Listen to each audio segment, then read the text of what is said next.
Hello नमस्कार viewers. तो मैं हूं डॉक्टर अनुषा सिंह और आज हम बात करें क्लिनिकल प्रैक्टिस में कौन से 10 मिस्टेक हैं और उससे लर्न करके मैं आपको कुछ टिप्स देने वाली रहूंगी जिससे कि आप ये जान सकेंगे कि डेंटल क्लिनिक खोलने से पहले आपको ये चीज़ों का ध्यान रखना है, right? So today's video is all about those who have cleared their mind for opening their setup of own dental clinic. So let's start. First mistake is avoid negative people. आपके आसपास में बहुत सारी नेगेटिविटी भरी हुई है जो कि आपको हर वक्त टोकेगी कि डेंटल क्लिनिक मत खोलिए, ये आपका काम नहीं है। बीइंग अ फीमेल डेंटिस्ट मुझे भी काफ़ी बार कहा गया था कि ये लड़कियों का काम नहीं, मैनेज नहीं कर पाओगे, आपको एक एम्प्लॉय जैसा ही रहना चाहिए। और हम काफ़ी टाइम कंफ्यूज भी रहते हैं कि हमें खुद काम करना है या खुद का क्लिनिक ओपन करना है। तो आपको हर टाइम कोई ना कोई आपका पैर खींच के पुल करने की कोशिश करेगा। Don't fail into that trap. आप खुद इंडिविजुअली जब कॉन्फिडेंट हो जाएंगे आप खुद का क्लिनिक स्टेब्लिश कर सकते हो। The number 2 point is where should you open your dental clinic. आप कहाँ पे अपना डेंटल क्लिनिक ओपन करेंगे? हम जैसे ही ग्रेजुएट होके आते हैं हमें बहुत कुछ भी नहीं पता होता है। लाइक मैं जब ग्रेजुएट होके आई थी तो मुझे कोई भी गाइड करने वाला नहीं था कि मुझे आगे क्या करना है। तो आपको अगर डेंटल क्लिनिक खोलना है, अगर आप मेट्रो सिटी में हैं तो आप कोशिश कीजिए मेट्रो सिटी से थोड़ा आउटस्कर्ट में खोले जहाँ पे क्लिनिक्स कम है। बिकॉज आजकल मेट्रो सिटी में क्या है, आपने क्लिनिक खोला है, आपके हर दूसरे गली में छोड़कर एक डेंटल क्लिनिक होगा, उससे कंपटीशन और भी टफ है।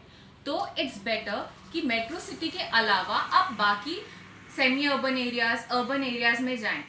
ये आपका खुद का डिसीजन है, बट येस अगर आप मेट्रो सिटी में क्लिनिक खोल रहे हैं then you have to be patience, right? Next point is we are not clear about the charges. हमने डेंटल क्लिनिक खोल लिया बट हमें पता ही नहीं है कि हमें क्या चार्ज रखना है। तो मैं आपको एक एग्जाम्पल देती हूँ। आपके पास आम के पेड़ की लकड़ी होती है और पेडॉक के पेड़ की लकड़ी होती है। आम के पेड़ की जो लकड़ी होती है वो काफ़ी सस्ती होती है और पेडॉक की पेड़ की लकड़ी काफ़ी हाई रेंज की होती है, बट क्वालिटी डिफर करता है। अगर आप खुद के काम में कॉन्फिडेंट है तो you are like a पेडॉग।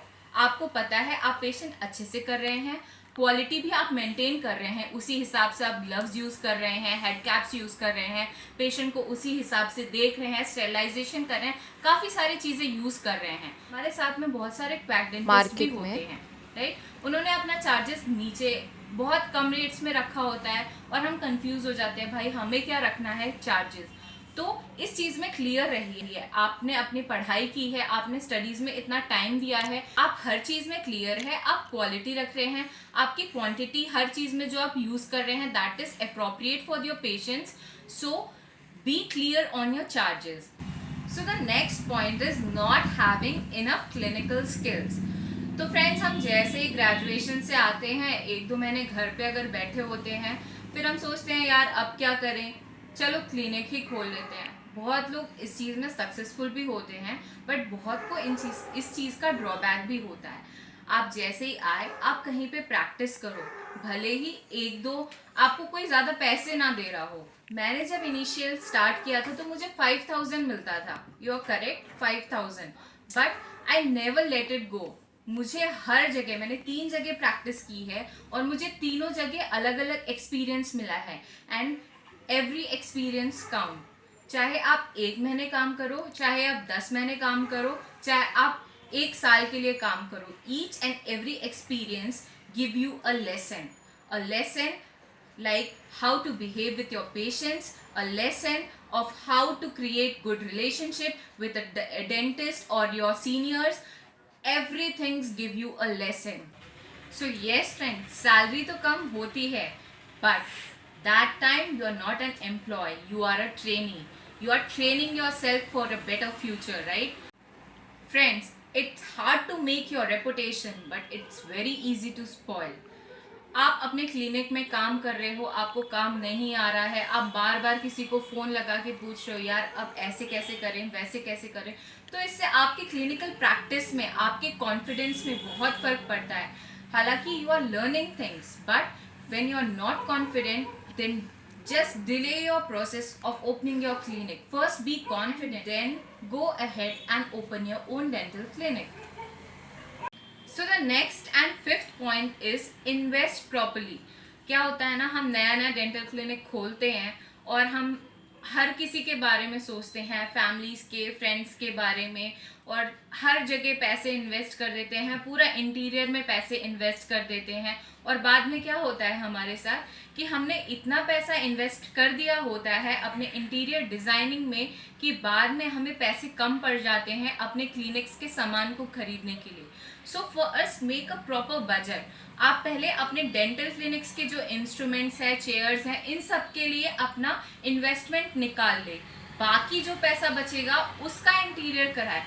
First important thing is not to depend upon your interior designing. Interior designing will not give you money. इससे अच्छा आप अपने डेंटल इक्विपमेंट्स बढ़ाओ जो नए नए मार्केट में आ रहे हैं। एपेक्स लोकेटर आ रहा है, काफ़ी सारी चीज़ें आ रही हैं। डेंटल कैमरा ले लो ताकि पेशेंट्स को आप दिखा सको, आरवीजी ले लो। आप इंटीरियर पे पैसे लगाओ अगर आपके पास है, but if you have a limited budget, पहले आप अपने बेसिक रिक्वायरमेंट्स को पूरी करो। देखिए, जो भी पेशेंट्स आपके पास आता है ना, वो आपका इंटीरियर डिजाइनिंग देख के नहीं इम्प्रेस होता है, पर आप कैसे पेशेंट को ट्रीट कर रहे हो, कौन कौन सी नई चीज़ें यूज़ कर रहे हो, इससे काफ़ी पेशेंट को फ़र्क पड़ता है। सो the next step is do proper marketing. आपने एक डेंटल क्लिनिक खोल लिया तो इसका मतलब ये नहीं है कि पेशेंट दूसरे दिन से आपके पास आने लगेगा। पेशेंट आने के लिए काफ़ी टाइम लगता है। इनफैक्ट मैंने भी काफ़ी पापड़ बेले हैं इस चीज़ के लिए। मैंने पैम्फलेट्स बंटवाए हैं, काफ़ी एड्स करवाए हैं, लोकल पब्लिसिटी करवाई है, फ्लेक्सीज करवाई है। हालांकि मैं ये चीज़ आपको अपने डेंटल क्लिनिक के डिज़ाइन में एक ओवरऑल व्यू दूंगी, but proper marketing is very much important friends. आपने क्लिनिक खोल लिया तो हर किसी को पता नहीं होता कि आपने क्लिनिक खोला है। कभी कभी तो क्लिनिक ऐसे है, लाइक मेरा जो क्लिनिक है पर्सनली वो डायरेक्ट मार्केट के अंदर नहीं है, वो थोड़ा सा अंदर हटके है। तो मैं पेशेंट्स को कैसे बता सकती हूँ कि यहाँ पे है मेरा clinic? So for that you have to put proper flexes out there. Lightning वाले फ्लेक्सीज हैं, काफ़ी सारी चीज़ें हैं मार्केटिंग के लिए। आप आप फेसबुक के थ्रू भी ग्रुप्स बना सकते हो, उसमें आप अपना ऐड कर सकते हो। काफ़ी सारी चीज़ें हैं, आप गूगल मैप पे डाल दो। जो पेशेंट्स आते हैं ना, वो गूगल्स की रेटिंग देख के भी आते हैं आपके पास। So the next point is you have to hire proper people in your dental clinic. आप जो भी रिसेप्शनिस्ट रख रहे हो, जो भी डेंटल हाइजीनिस्ट रख रहे हो, या जो भी आप असिस्टेंट रख रहे हो, they should be punctual in their work, they should be sincere, they should be obedient। कभी कभी ऐसे होता है कि आप क्लिनिक नहीं आ पाते हो, कॉन्फ्रेंसेस होते हैं, सेमिनार्स अटेंड करने होते हैं, तो आपका जो भी असिस्टेंट है या रिसेप्शनिस्ट है, they should be so much sincere and they should be so much attentive कि वो आपके पेशेंट्स को अच्छी तरह से काउंसलिंग कर सके और बता सके that you are out of city and they can handle the patients properly. They should be a good learner also, right? Next point, have good relationship with your patients। आपको हमेशा अपने पेशेंट्स की respect करनी। जो भी patient आपसे satisfy होके जाएंगे ना, वो खुशी खुशी आपकी पब्लिसिटी करेंगे। आपका जो ओल्ड पेशेंट होता है जिसको आपने ट्रीट कर दिया है, वो आपका रिजर्वॉयर है, राइट? टाइम आता है हमारे पास पेशेंट्स कम होते हैं, बट एक टाइम ये भी आएगा आपकी लाइफ में कि आपके पास बहुत सारे पेशेंट्स हो, शायद इतने पेशेंट्स हो कि आपकी जो सिटिंग एरिया है वहाँ पे बैठने की जगह भी ना हो। उस टाइम पे ये चीज़ बहुत ध्यान रखिएगा, किसी भी पेशेंट से रूडली बिहेव मत करिएगा। Don't be arrogant at any point with your patient because your patient is your support. नाम बनने में बहुत टाइम लगता है, बट नाम बिगड़ने में बिल्कुल भी वक्त नहीं लगता। My point number 9, for all the dental graduates who are graduating right now, don't compare yourself buddy। अगर आप किसी से भी अपने आप को कंपेयर कर रहे हैं, that will not give you any point। आप कोई हो सकता है कि एक पॉइंट ऑफ टाइम में किसी के पेरेंट्स के पास इतना मनी है कि उन्होंने उनका क्लिनिक स्टैब्लिश कर दिया, जस्ट उनका ग्रेजुएशन के बाद ही। और कभी कभी हमें बहुत हार्ड वर्क करके उसके बाद जब हम बहुत कॉन्फिडेंट हो जाए तब हमने क्लिनिक खोला है। तो सबका एक अलग अलग सीक्वेंस होता है, सबकी टाइमिंग होती है। आप अपने आप को किसी के साथ भी कंपेयर मत करो, राइट? आप अपने इंजीनियर फ्रेंड के साथ ये नहीं कंपेयर कर सकते हो कि यार उसका तो 12 लाख का पैकेज है और मुझे क्या मिल रहा है। एक टाइम आएगा, आपको भी मिलेगा। हाँ फ्रेंड्स, कंपेयर से मुझे एक और बात याद आई कि जब हम क्लिनिक खोलते हैं ना, तो हमारे कंपटीशन में भी काफ़ी लोग होते हैं। तो हम कभी कभी उनसे भी कंपेयर करने लगते हैं कि यार उनका जो भी डेंटल चार्जेस है या पेशेंट चार्जेस है वो इतना हाई है और हम इतने में कम में स्टार्ट करें या इतना ज़्यादा हम रखें।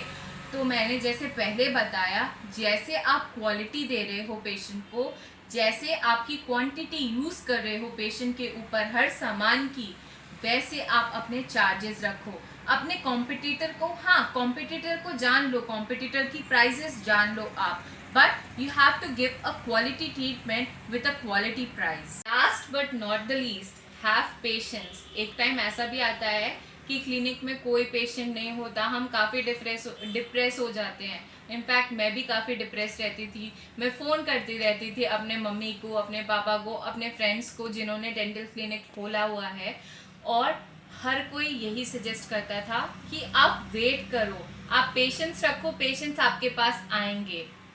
और इनिशियली लगता है कम से कम 8-9 महीने आपको लगता है टाइम, आप कभी कभी ऐसा भी होता है आप क्लिनिक से कुछ भी नहीं निकाल पा रहे हो, फिर कुछ टाइम बाद ऐसा आएगा कि आप नो प्रॉफिट नो लॉस में आएगा, बट एक टाइम ऐसा आएगा कि आप अपना प्रॉफिट अचीव कर पाओगे। उसके लिए ज़रूरी है पेशेंस रखना। तो जब भी आप एक डेंटल क्लिनिक के बारे में सोच रहे हैं ना, आप अपने दिमाग में ये बजट लेके चलें कि क्या पता मेरा क्लिनिक स्टार्टिंग के इनिशियल 3-4 महीने नहीं चलेगा, तो उसका रेंट हो गया, असिस्टेंट के चार्जेस हो गए, जो भी चार्जेस हैं, इन सब का एक अलग से बजट बना के रखिए। इस चीज़ को बहुत you can't neglect this, right. आपको पता नहीं है कि आपकी कैसी सिचुएशन होने वाली है क्लिनिक ओपन करने के बाद। So initially have patience, patience will give you patience, and later on patience will give you patience of satisfaction. Conclusion from this is to give you a message like never stop learning, because life never stops you teaching. आप गलतियां करते रहोगे, आप गलतियों से सीखोगे, परिस्थितियों से सीखिए और हर चीज़ को अमल करिए। हर किसी के लाइफ में अप्स डाउन आते हैं, बट ये एक अच्छे फ्यूचर, एक अच्छे बेटर टुमारो, एक अच्छे कल की तरफ हमें ले जाते हैं। So friends, bye and we'll meet you in our next upcoming video. Till then, नमस्कार एंड थैंक यू।